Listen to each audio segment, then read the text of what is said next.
Okay, good morning, everyone. I promise I will not jump on stage this year doing any rap. So I'd like to thank each and every one of you for an outstanding year last year. It will truly be a year in my life that I'll never forget and I will treasure for the rest of my life. I was quite an honor to be recognized as the District Teacher of the Year and to be a state finalist ambassador for our state. It's been incredible experiences, going to many conferences, seminars, speaking to many groups of people, and really learning a lot of the innovative practices that are going on in education, going on from here all the way throughout the whole state. So it's been great. And as I mentioned in last year's convocation, to remember the triangle and the power of three, it requires teamwork when it comes to raising children. And as we know, as teachers, parents, and the community, it's a holistic approach to supporting a child. And last year I referenced poet and philosopher Khalil Gibran, who said, "Your pain is the breaking of the shell that encloses your understanding." And education and challenges we give our students all provide that foundation for the breaking of their shells. And as educators, it allows for us for our continual expansion, for our own growth, and to really unlock a child's full potential. And the message last year, we were hired to inspire, is evident among each and every one of us here in Simsbury in the work that we do with children day in and day out. And I'd like to take this opportunity to thank the administration, the teachers, the staff at Henry James for really always being so supportive in so many ways. Especially in the last week of school, when I had an idea for a project. I remember last year a lot of people said, "I didn't quite hear what you said on stage," because I wasn't mic'd or anything like that. So I said, you know what, why don't I actually put it to a song, what I did? So I made an original song titled "Tired to Inspire," and I said, why not make a music video and get as many faculty and staff as possible in that video. So I'd like to publicly thank our principal, Brian White, for his dedication and his support in this project. So thank you, Brian.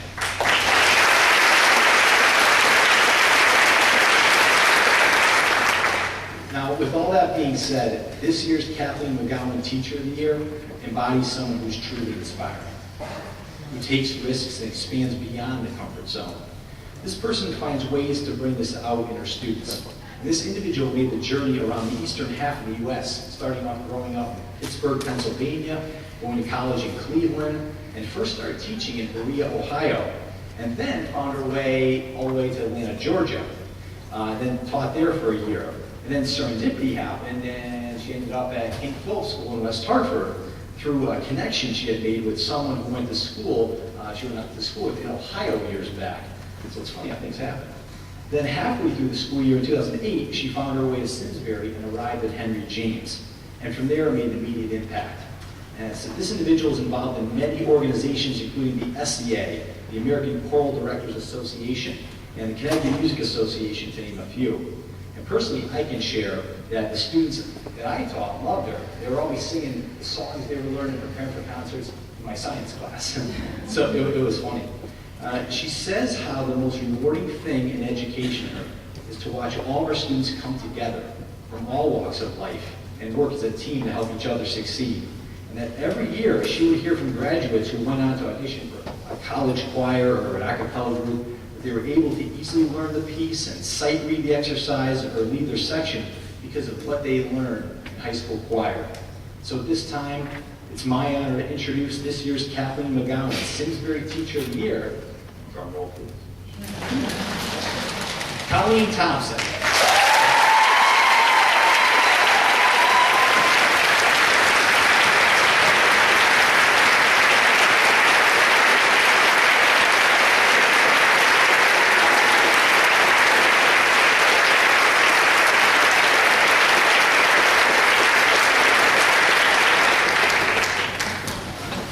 Good morning, and thank you so much for the opportunity to speak to you today and for all of you who were involved in the Teacher of the Year process. As excited as I am that this day is finally here, I have to admit that it's pretty nerve-wracking being up here in front of all of you today. So many of you have been amazing mentors to me since I came into the district, and I think you all deserve to be recognized for the amazing work you do with your students. Teaching choir in Simsbury has truly been a dream come true, and I'm grateful for the opportunity to do it every day, so thank you. I'm one of those annoying people who has always loved the first day of school. From kindergarten all the way through college and now as a teacher, I look forward to returning to the routine, and especially the feeling of a fresh start every year. Coming back to school was tougher this year after enjoying the really beautiful summer that we all had with my 1-year-old Cohen. But as much as I love my time with him, I miss my school kids, and I can't wait to see them on Wednesday. I'm also excited to hear music other than the theme to Elmo's World. The truth is, teaching choir is really the perfect job for me, and I'm lucky that I get to do it. It combines my favorite hobbies: playing piano, singing, going to concerts, listening to music, and it's even better getting to share them with kids who love the same things.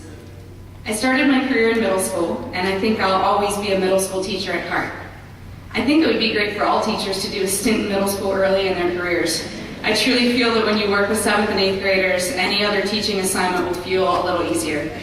When I moved to high school, one of the most amazing discoveries was that if you have to leave the room real quick to go to the bathroom or get something out of your office, you can just go, and none of the students will even notice.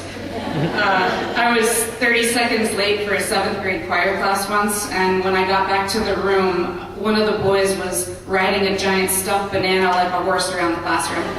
True story. When I look back, it's kind of amazing that I stayed in middle school as long as I did. We all have those first-year teacher stories, and I apologize in advance to all you first-year teachers who probably don't want to hear about other people's terrible first years, but I had one. I'll spare you all the details, but in a nutshell, I had 450 students, so that was impossible. But then I got mono, ran out of sick days, so came back to work before I was better. Literally fell over one day at school and broke my arm. And then I had to try to figure out how to teach choir for 2 months with a cast on my writing and conducting arm from my wrist to my shoulder. It didn't go well. So first-year teachers, it's probably not going to be that bad. But in case it is, I hope you surround yourself with people like I did, colleagues and mentors who kept encouraging me to stick with it, who told me I was doing a good job even when I probably wasn't. Teaching is hard. There's a reason a lot of young teachers only stay for a few years. Teaching can be disheartening, exhausting, and as much as we try not to, it can be very easy to focus on the negative. So for the next few minutes, I'm going to focus on the positive. I'm going to talk about the things I think we're getting right here in Simsbury, the things that should make us do more celebrating than complaining. I'm not just talking about academics. We already know that every student in this district is brilliant and that each high schooler takes 15 AP classes. What I want my elementary and middle school colleagues to know is that, in my opinion, you're raising them right. These are good kids. The character of our students is no more evident than in the culture of inclusion we have created within our special needs community.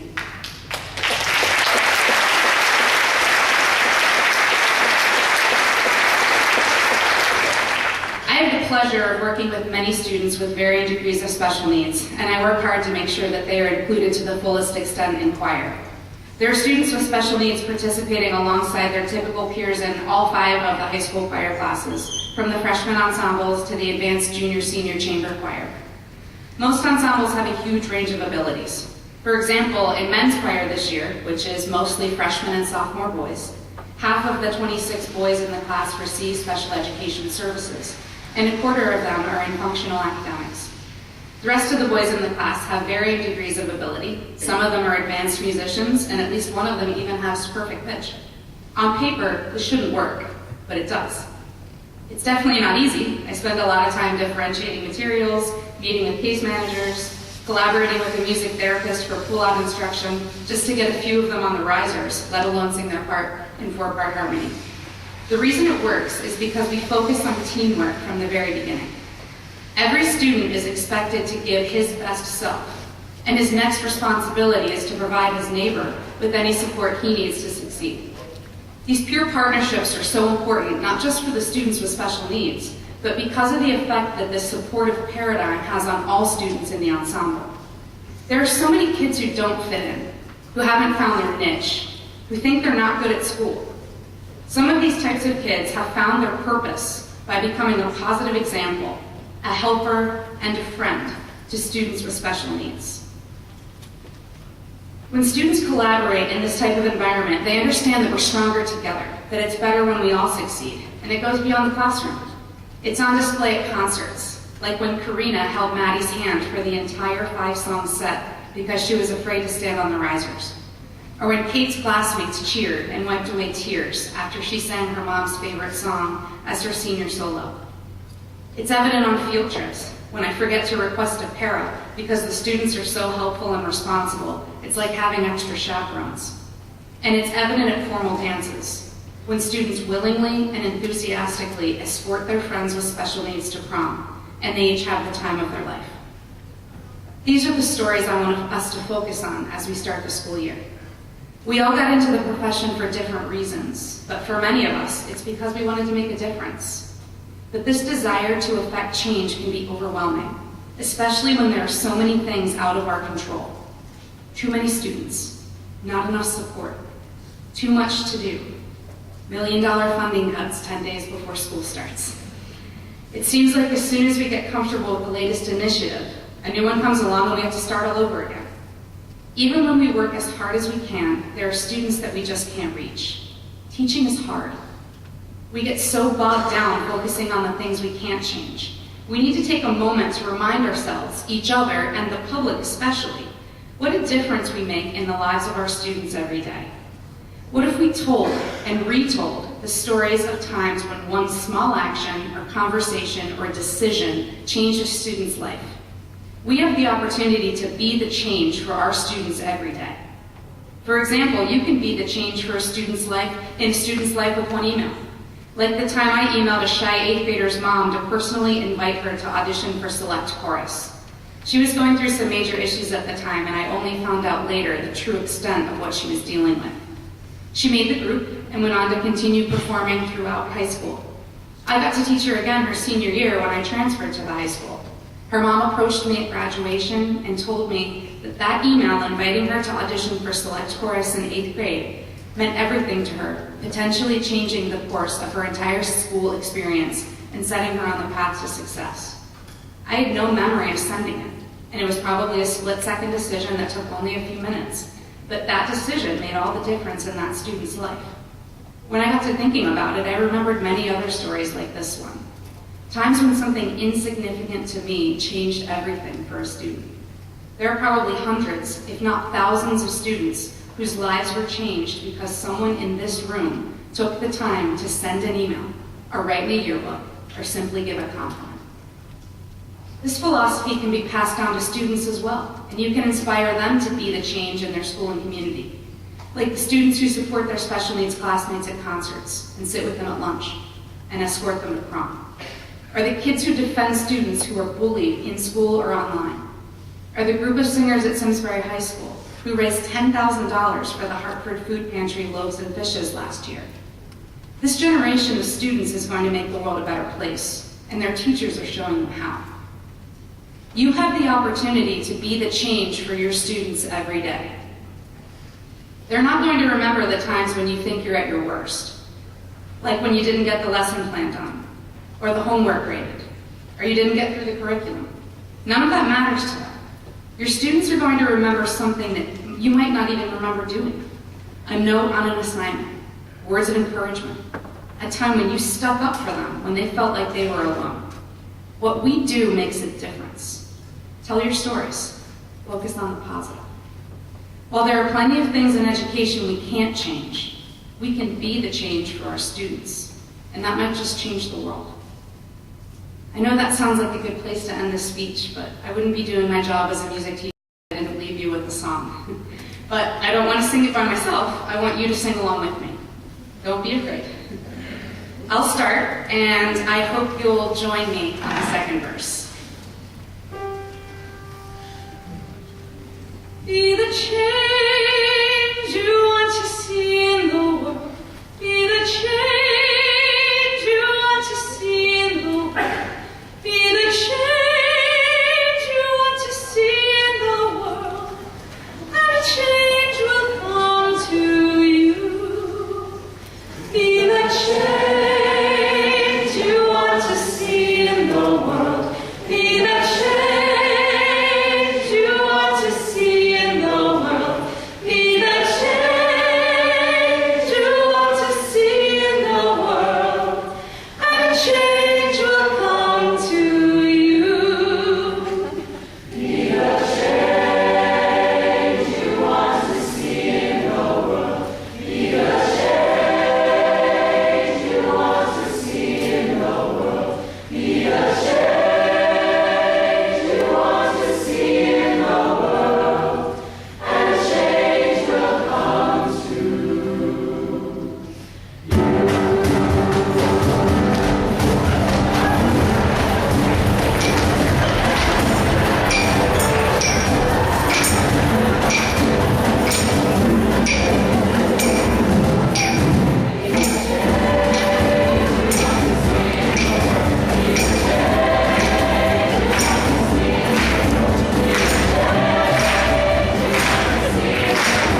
family consumer science teacher at Henry James.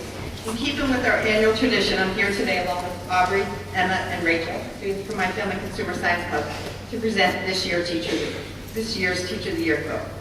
The Teacher of the Year quilt is a joint effort. It begins with our 8th grade students creating and donating quilt blocks, which are then transformed into a beautiful finished quilt by students in the sewing and quilting group. These students donated their time almost every Friday afternoon after school, and their skills, did so with a strong dedication and a willingness to give to others. And in addition to our Teacher of the Year quilt, we also created a quilt for a Simsbury veteran and a number of quilts to be donated to Project Linus, an organization that provides handmade blankets for seriously ill or traumatized children. We hope this quilt reminds not only of the Teacher of the Year, but all of us who work in education, that our dedication and willingness to give to others has a lasting impact. To Colleen, our Teacher of the Year, congratulations. We hope this quilt will be a daily reminder of our thanks and gratitude for your dedication and commitment to inspiring hope, igniting imaginations, and instilling a love of learning in your classroom and school. May you enjoy warmth and many peaceful moments when you snuggle under this quilt.